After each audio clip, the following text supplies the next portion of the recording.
Muchas gracias por invitarme a dar esta presentación. Eh, Quiero empezar la charla contando una historia. Eh, el 7 de diciembre del 1941, Japón ataca la base naval de Pearl Harbor y con eso Estados Unidos entra a la guerra, a la Segunda Guerra Mundial. La Segunda Guerra Mundial se peleó en varios frentes.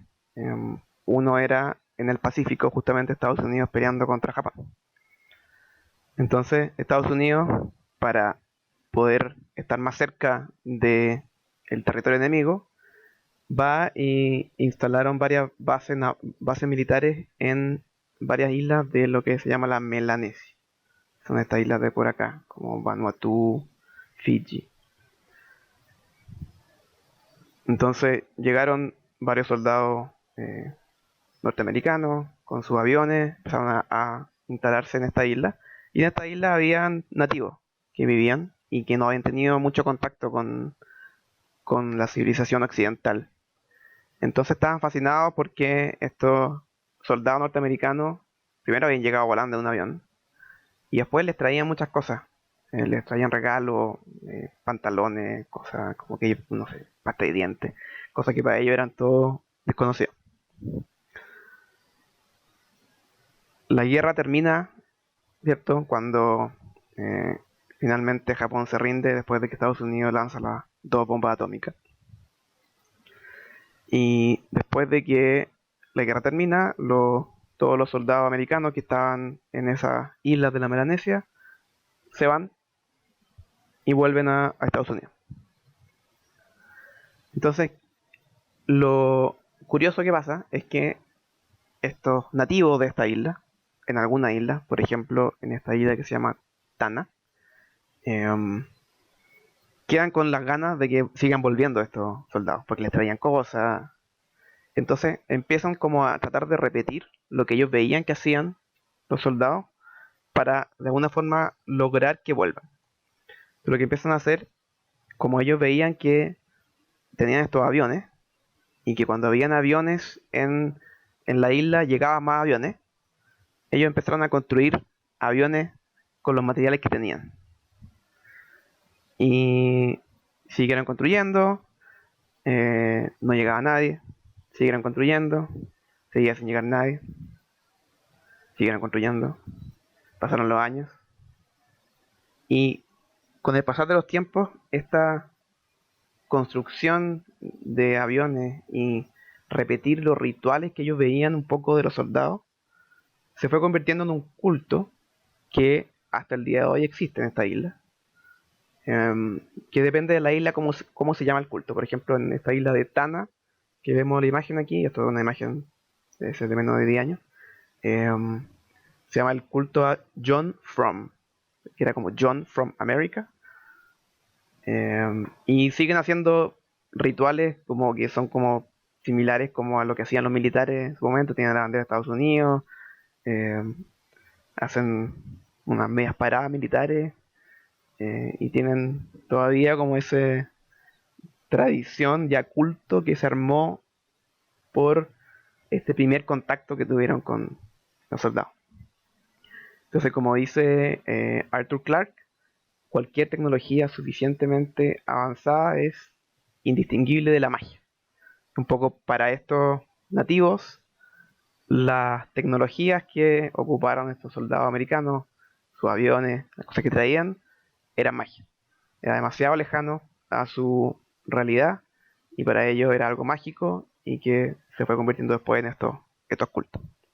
Entonces, ¿por qué les cuento esta historia? Un poco porque vivimos en un mundo en que cada vez tenemos tecnologías que nos parecen cada vez más mágicas. Tenemos inteligencias artificiales, ¿cierto? Que le ganan a los mejores jugadores de cualquier juego que eso no ocurra. Por ejemplo, acá el AlphaGo que le gana al campeón de Go.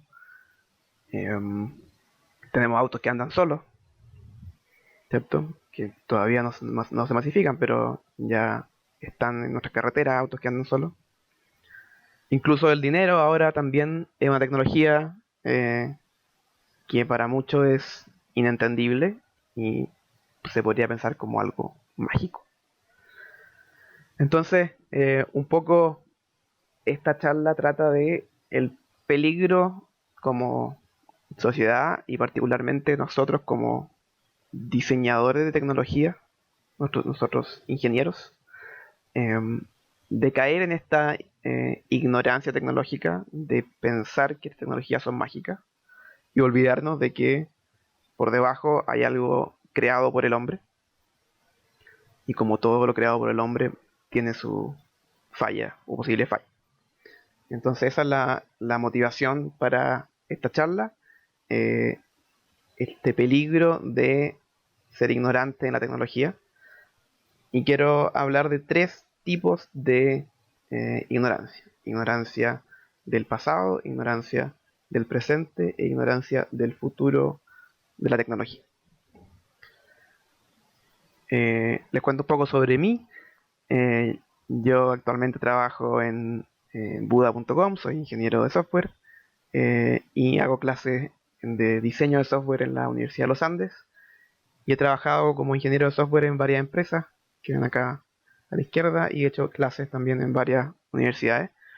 Y un poco como quiero dejar en claro que estos temas que presento hoy día son eh, temas que yo personalmente he ido investigando. O sea, como que no me dedico a la investigación de estos temas como profesionalmente, son temas más como que yo he ido aprendiendo como por libros que leo y cosas así. Entonces, en la charla es mucho de mi visión y mi opinión sobre estos temas. Ya, entonces, partamos con este primer tipo de ignorancia que yo llamo ignorancia del pasado. Vamos a partir con una pregunta para el público. La pregunta es, ¿en qué década se inventó el computador personal? Respuesta número 1, años 90, 2, 80, 3, 70, 4, 60, 5, 50. Entonces ustedes pueden ir a esta página y responder en esa encuesta cuándo creen ustedes que se inventó el computador personal. Vamos a avanzar por mientras y después vamos a llegar a la respuesta.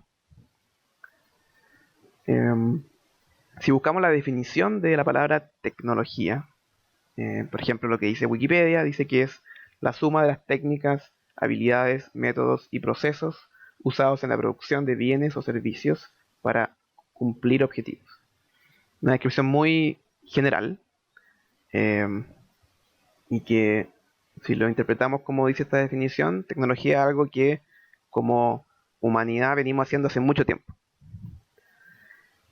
Pero si miramos el uso de la palabra tecnología, vemos que la palabra se ha empezado a usar solo en el siglo XX y a mediados del siglo XX se empezó a usar ya con uso masivo.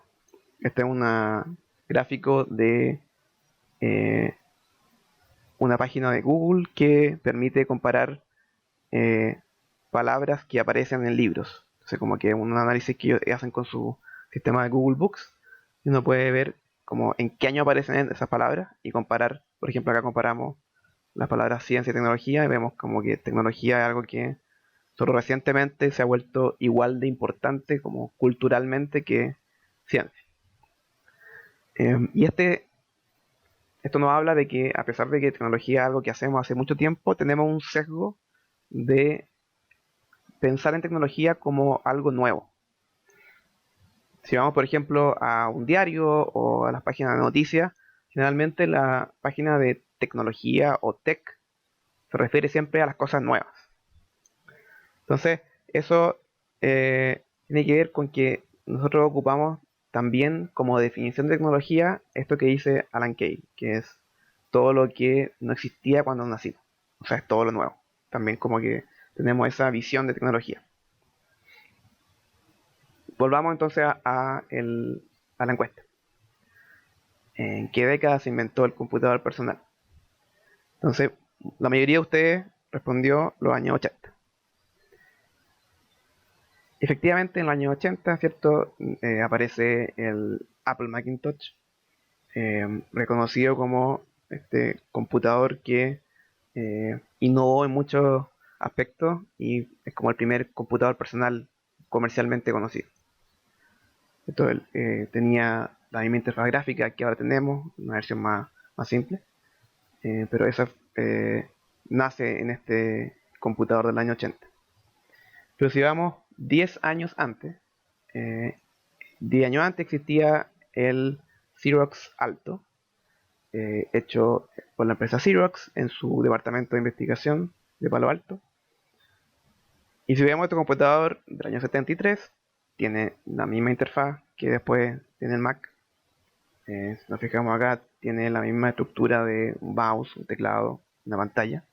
La diferencia es que la pantalla aquí está más vertical que horizontal. Y si viajamos 10 años antes, en el año 63, vemos que ya existía en esa época algo muy parecido a lo que vemos después, ¿cierto? Un computador con una pantalla, un teclado, un mouse, que esto fue el sistema Online System hecho en Stanford. Y acá podemos ver un video de una demostración de este sistema que se hizo en el año 68 y que es muy famosa porque se muestran muchas de las ideas que después se fueron transformando en las tecnologías que hoy día ocupamos. Entonces, por ejemplo, acá se ve el uso del mouse. Entonces, a la derecha ahí se ve como estamos viendo el cursor en la pantalla, el mismo tipo de mouse que todavía tenemos. Eh, si se fijan, claro, la pantalla, la interfaz de la pantalla es más básica que lo que se ve después, pero la idea o el concepto de computador personal ya nace en los años 60. A pesar de que para nosotros todo esto que pasó antes de los años 80 quizás no existe o no lo sabemos. Entonces eso vuelve a ser muy relacionado con este sesgo que tenemos de pensar que la tecnología es algo nuevo. Se nos olvida todo lo que viene detrás. Otro ejemplo, podemos pensar en el Apple Watch, ¿cierto? O todos estos smartwatch que vienen ahora con una pantalla táctil que uno puede hacer distintas cosas. Si vamos también 40 años antes, en los años 80, Casio ya tenía un reloj que uno con el dedo podía dibujar letras y ocupar una calculadora con esos números. Entonces, no es lo mismo que el Apple Watch, pero muchas de estas tecnologías se basan en otras tecnologías que llevan décadas de investigación o de desarrollo. Entonces, este concepto lo, lo clarifica o lo especifica Bill Buxton cuando habla de que la, la gran parte de la innovación, de la tecnología que uno ve como al final, toma mucho tiempo en desarrollarse. O sea, pues acá se habla de como en promedio mucha tecnología, se habla de 20 años que están como bajo el radar, como que nadie las conoce, y de repente se pegan un salto y se vuelven masivas y muchas veces nos quedamos solamente con esto último y no sabemos mucho qué pasó antes. Sé por qué yo creo que es importante evitar este tipo de ignorancia, de no saber lo que pasó antes para una tecnología en particular. Primero, una cosa más de cultura general y de apreciación es conocer el origen y apreciar quiénes fueron los como visionarios que en su momento hicieron posible esta tecnología. Por ejemplo, acá el que se ve en la pantalla es Douglas Engelbart, que fue el que desarrolló este primer computador personal, este online system, y él fue de los que participó en este proyecto y que inventaron el mouse, inventaron la idea de este computador personal, y que muchos de nosotros no lo conocemos eh, ni sabemos su historia. Pero otra razón potente, principalmente para nosotros que diseñamos tecnología, es poder redescubrir caminos que no fueron tomados durante la evolución de una tecnología. Por ejemplo, este es un gráfico que muestra de abajo hacia arriba la evolución de los cascos medievales. Entonces, se fijan, es como un árbol, como muy parecido como un árbol, como una taxonomía biológica, de que va evolucionando y hay como ramas evolutivas, em, que muchas de esas ramas se pierden y al final solamente llegamos a lo que vemos arriba como los cascos que permanecieron en el tiempo, siendo que pueden ser que haya ideas interesantes que se perdieron en estas ramas como de antepasado. Entonces, un ejemplo, si se fijaron en este online system, eh, aparte del mouse que está a la derecha y el teclado, hay otro tecladito que está a la izquierda. Después en el Xerox Alto también se mantiene la misma estructura, el mouse, el teclado y el tecladito. Y en el Mac desaparece. Entonces, ese teclado que desapareció y que ahora en los computadores personales no lo tenemos, es lo que se llama un teclado de acordes o chorded keyboard, que funciona parecido a un piano y que es un teclado en el cual uno puede tocar todas las teclas que están en un teclado normal, pero para hacerlo tiene que ocupar combinaciones de estas teclas para generar cada una. O sea, por ejemplo, si toco la tecla de más a la izquierda es un símbolo, una letra, pero si toco esa junto a otra al mismo tiempo, como un acorde, es otra letra. Entonces, cuando sale el Mac, Steve Jobs, que había copiado muchas de sus ideas de este Xerox Alto, considera que es muy complicado este teclado, que es muy difícil de aprender, que tiene toda razón, porque requiere que uno se memorice todos estos acordes, como un poco como aprender a tocar piano, y lo elimina y un poco se pierde de la evolución de esta tecnología ese teclado, pero eh, no quiere decir que este tipo de teclado no tenga una utilidad en ciertos nichos, por ejemplo. Entonces, no saber de la existencia de esta tecnología nos eh, priva un poco de ideas que pueden ser útiles y que no estamos conociendo. Entonces, como dice Bill Paxton, el diseño de tecnología es tanto sobre inventar el futuro como de explorar las ideas del pasado que quedaron como a medio. Entonces, ¿qué podemos hacer para superar la ignorancia del pasado? La solución es darle más énfasis a la historia de la tecnología, ¿cierto? Eh, Hay gente que se dedica y son historiadores de tecnología, incluso hay un journal que se llama el Journal del History of Technology. Eh, Uno de sus fundadores, Melvin Kranzberg, dice que toda la historia es relevante, pero la historia de la tecnología es la más relevante, que puede ser un poco exagerado, pero no deja de ser cierto de que cuando estudiamos historia política, social, religiosa, pero no estudiamos al mismo nivel de importancia historia de la tecnología y que sabemos que a nivel de impacto puede ser igual o más que los movimientos políticos sociales. Entonces, esa es la solución a esta ignorancia, es darle más importancia y estudiar la historia de la tecnología, particularmente nosotros, nuevamente como diseñadores de tecnología, deberíamos saber más sobre el pasado de nuestra disciplina. Actualmente existen distintas iniciativas que nos permiten acceder a conocimiento histórico. Por ejemplo, este Computer History Museum, acá también un videito, esto es uno de los artefactos que está en este museo. Este es uno de los primeros computadores que existieron, y es un computador del siglo XIX, del 1850, una máquina completamente mecánica, antes de que existiera la electricidad, y permite hacer cálculos complejos, y en el fondo aquí hay un ejemplo de algo que existió en la historia y quizás muchos no conocemos y que iniciativas como estos museos permiten acceder. El museo también tiene una versión digital, una versión online, que uno puede acceder a código de programas históricos.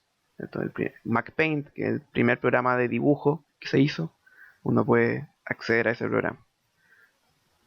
También otras iniciativas como el Internet Archive, que es una organización que se dedica a archivar también todo lo que es material digital relevante, histórico. Uno puede acceder a programas o juegos antiguos y jugarlo o probarlo en el browser. Y hay distintas personas que también tienen colecciones privadas, por ejemplo, una colección de dispositivos de Bill Paxton, y por supuesto libros también, ¿cierto? Hay libros escritos por gente que ha hecho la pega de estudiar historia de esta tecnología.